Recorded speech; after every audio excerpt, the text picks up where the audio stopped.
मधुमालती या Rangoon creeper का पौधा है आपके पास और फ्लावरिंग नहीं हो रही है, तो इस वीडियो को ध्यान से देखिए। ये आपके लिए बहुत यूज़फुल होने वाला है, क्योंकि रंगून क्रीपर पे फ्लावरिंग लेने का ये सही टाइम चल रहा है और ये ज़रूरी टिप्स यदि आप फॉलो करेंगे तो आप देखेंगे आपके पौधे में दोबारा से फूल खिलने लगे हैं। ये वही पौधा है जिसको 1-1.5 महीने पहले भी आपको दिखाया था, फूलों से लदा हुआ था, फिर कट किया और 45 डेज़ के बाद दोबारा इसमें फ्लावरिंग होने लगी है। तो ये वीडियो उन लोगों के लिए बहुत ही यूज़फुल है जिनके यहाँ मधुमालती का पौधा लगा हुआ है और फ्लावरिंग नहीं हो रही है।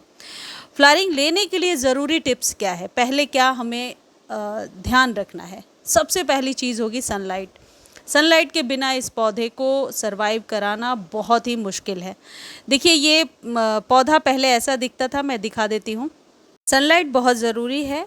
ये वही पौधा है जिसको कट करने के बाद दोबारा से फूल खिलने लगे हैं। सनलाइट कम से कम 5 से 6 घंटे के लिए चाहिए, या पूरे दिन की सनलाइट जितनी भी आपके घर में आती होगी वो आपके पौधे को ज़रूर मिलनी चाहिए। दूसरी इम्पॉर्टेंट चीज़ क्या है, मधुमालती को लगातार बारिश का पानी भी नहीं चाहिए, क्योंकि मैंने देखा है पिछले या उसके पिछले साल कि लगातार बारिश में भीगने से ये पौधा ख़राब हो गया था यदि पॉट में लगा है। यदि ज़मीन में लगा है तो बरसात में इसकी लंबाई और बढ़ जाती है और ज़्यादा इस पर फूल खिलने लगते हैं। मधुमालती पर हमारे यहाँ बरसातों में फ्लावरिंग ज़रूर होती है, खासकर इधर उत्तर भारत में, लेकिन कई ठंडे जगहों पे मैंने देखा है जहाँ पर कि मई, जून, जुलाई से ही इसमें फ्लावरिंग होने लगती है, बट हमारे यहाँ अभी फ्लावरिंग का समय चल रहा है।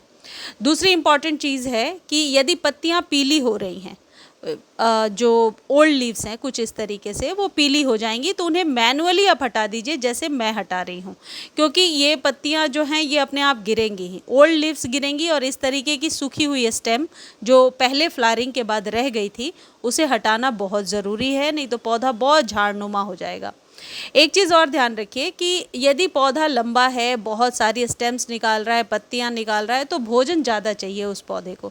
देखिए डबल चांदनी जिनके पास है वो भी इस खाद का इस्तेमाल कर सकते हैं। हर श्रृंगार में अब न्यू शूट्स आने लगी हैं। जितने भी पौधे हैं बरसात में बहुत सही चल रहे हैं। मैं जिस तरीके से केयर बता रही हूँ वैसे यदि आप करते जाएंगे तो मुझे नहीं लगता है कि आपका पौधा कभी भी सूखेगा या ख़राब होगा।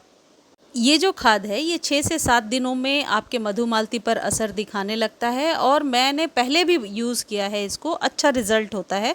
इसको आप इस्तेमाल करके देखें। और मधुमालती के पौधे पर अभी आप ये 15-15 दिनों पर इस्तेमाल करेंगे। मान लीजिए 12 से 15 इंच का कंटेनर है, तो आपको क्या करना है कि 2 चम्मच के करीब मस्टर्ड केक का फर्टिलाइज़र लेना है और उसे पानी में भिगो करके रखना है।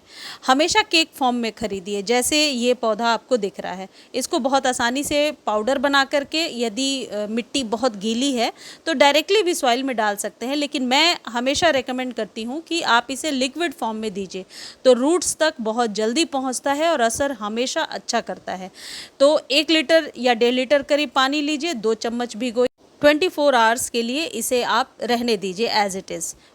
ऐसा क्यों मैं बोल रही हूँ, क्योंकि ये जितना फर्मेंट होगा उतना ज़्यादा इफ़ेक्टिव होगा, उतना ज़्यादा असरदार होगा। तो इसको पानी में भिगो करके रखने से आप बेहतर और रिज़ल्ट ले पाएंगे। इसको भिगो करके छोड़ दीजिए। मैं पानी इसलिए दिखा रही हूँ कि कंसिस्टेंसी ऐसी होनी चाहिए। यदि बहुत थिक बनाते हैं, गाढ़ा कर देते हैं, तो पौधा खराब हो सकता है और फंगस का शिकार हो सकता है। तो बहुत आप ध्यान रखिए कि पतली सी घोल बना करके ही सॉइल में डालना है, और इसको यदि आप स्टोर करेंगे तो बहुत ही स्टिंकिंग, बहुत ही गंदी सी स्मेल आती है। तो कोशिश कीजिए कि उतना ही बनाएं जितना आप यूज़ कर लें। बस इस बात का ही बार बार मैं आपको रिपीटेडली बता रही हूँ कि इसको आप गाढ़ी घोल ना दें। गाढ़ी घोल देने से मिट्टी में फंगस लगता है। जिस दिन भी आप पौधे में इसको दे रहे हैं उस दिन पूरे दिन सनलाइट होना चाहिए। यदि बारिश हो रही है या बरसात है तो मत दीजिए। जिस दिन धूप है सुबह से उसी दिन दीजिए, ताकि सॉइल में अच्छे से प्रोसेस कर सके। अब इसको 15-15 डेज़ पर रिपीट करना है, इस बात का भी आप ध्यान रखिए। मधुमालती के पौधे पर बहुत ज़्यादा प्रूनिंग आपको नहीं करनी है। प्रूनिंग तभी करना है जब एक बार फ्लावरिंग हो गई है, जैसे हम मोगरे में करते हैं, फिर उसको कट कर दिया और वहाँ से नए जो है स्टेम्स निकलेंगी, और टिप पर ही हमेशा फ्लावरिंग होती है, नई टिप पर। इस बात का भी आप ध्यान रखें।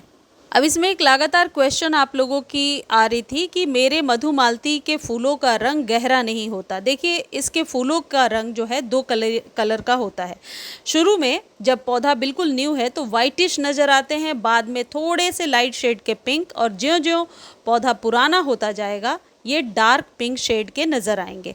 तो इसलिए घबराने की बात नहीं है। ये जो पौधा है ये भीनी भीनी खुशबू भी देता है। शाम के समय इसमें खुशबू आने लगती है और सुबह जैसे जैसे होता जाता है इसकी फ्रैग्रेंस बिल्कुल कम हो जाती है, बल्कि ना के बराबर पता भी नहीं चलता।